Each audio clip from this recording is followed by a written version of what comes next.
పోతే అసలు దీనికి మూలం అంతా ఎక్కడండి?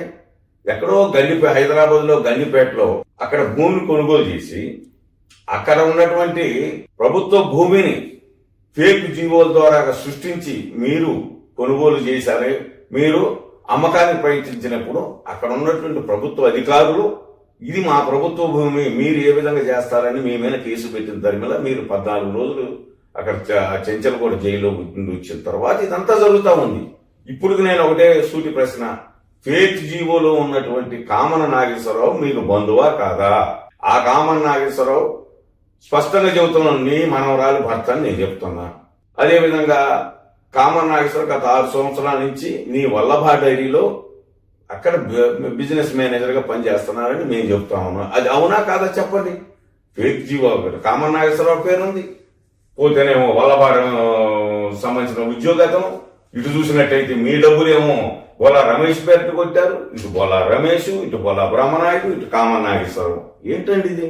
దీనికి వివరణీయకుండా అదేదో ఎంపీ గారు చేశారో మేము చేశామని మా మీద పడితే ఎట్లండి? చేసిన తప్పును ఒప్పుకోండి, ఒప్పుకునే ధైర్యం మీకు లేదు. ప్రతి దానికి మా మీద బురదలటం లేదు. ఎంతవరకు న్యాయమని ఈ సందర్భంగా తెలియజేస్తున్నా. ఇంకొక ఆరోపణ కూడా ఉందండి మీ మీద. మీరు పదే పదే ఇంతకుముందు చెప్తా ఉంటారు ఏమని, మాకు అన్యాయం జరిగింది చిలకలూరుపేట దగ్గర అని. ఏమన్యాయం జరిగిందండి?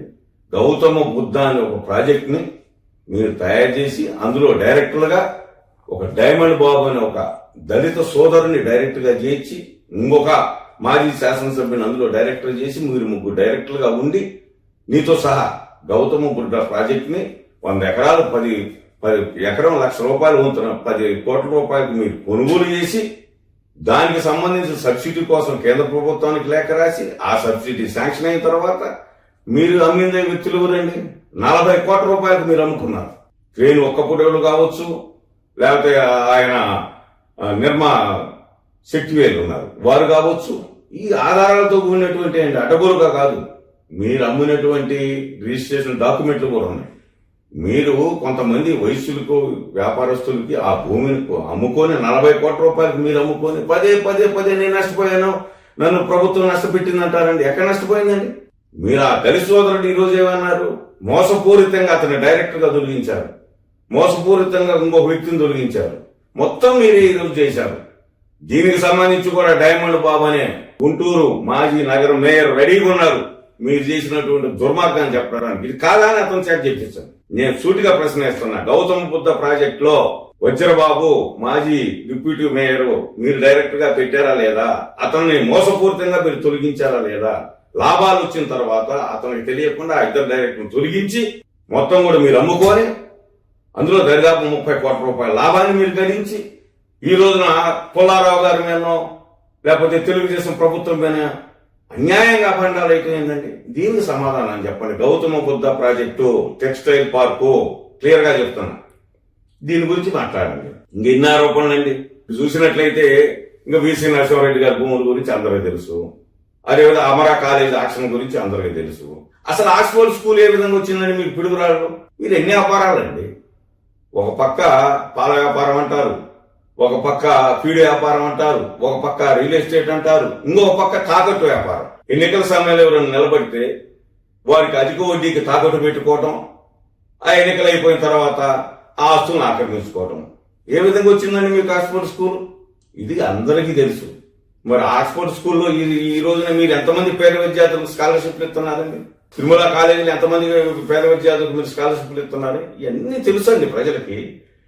ప్రజలకు తెలియని విషయాలు ఏం కావు, తెలిసిన విషయాలే మీరు దాన్ని మసిపూసి మారేడుగాయ చేసి మీ మీద ఉన్నటువంటి ఆరోపణలన్నింటినీ కూడా పక్కకు తొలగించేదానికి రకరకాలైనటువంటి భాషను మీరు ప్రయోగిస్తున్నారు.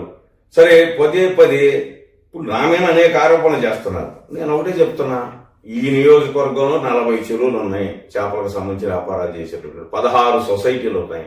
నేను ఒకటే ఖచ్చితంగా ప్రభుత్వానికి కానీ మీకు కానీ ఎంపీ గారికి కానీ గౌరవ శాసనసభ్యులు గారికి కానీ తెలియజేస్తున్నా, రేపు ఎక్కడ కూడా ఒక్క డ్రాప్ కూడా బయటకు వదలొద్దు. వ్యాపారస్తులు ఏదైనా ఉన్నట్లయితే సొసైటీ వారు కానీ వారికి పెట్టుబడి పెట్టినటువంటి వారు కానీ ఉన్నటువంటి దాంట్లో చేపలు పట్టుకోవాలా, ఖచ్చితంగా ఈ నిబంధన పాటించాలా. నాకు సంబంధించి ఏదైనా పెట్టుబడి పెట్టినటువంటి 1-2 చెరువులు ఉన్నట్టు వాటిని కూడా తప్పనిసరిగా నేను ఇదే నిబంధన పాటిస్తానని ఈ సందర్భంగా తెలియజేస్తున్నా. గతంలో కూడా ఇదే విధంగా ఉంటుందండి. మీరు కాకపోతే మీరు ఎమ్మెల్యే ఉన్నప్పుడు జరిగినటువంటి ఇదంతా తెలుసు కదా. నేను ఈ చేపల వ్యాపారానికి సంబంధించి కూడా గతంలో కూడా చెప్పా, వ్యాపారం తప్పు కాదయ్యా అని. మీరు నేను అడిగినటువంటి ప్రశ్నకి దాట వేస్తారు. మీ చౌడయ్య గారు చేయటం లేదా? మీకు సంబంధించినటువంటి గతంలో ఎంపీపీలుగా పనిచేసినటువంటి వారు బుచ్చే గారు చేయలేదా? లేకపోతే ఎంతమంది చేస్తున్నారండి వ్యాపారం? ఇప్పుడు నీ పక్కన ఉన్నటువంటి వ్యక్తులు చేయలేదా? దీనికి సమాధానం మీరు చెప్పరు, దాట వేస్తారు. మేము ఏదన్నా సూటిగా ప్రశ్న ఇస్తే దాట వేస్తారు.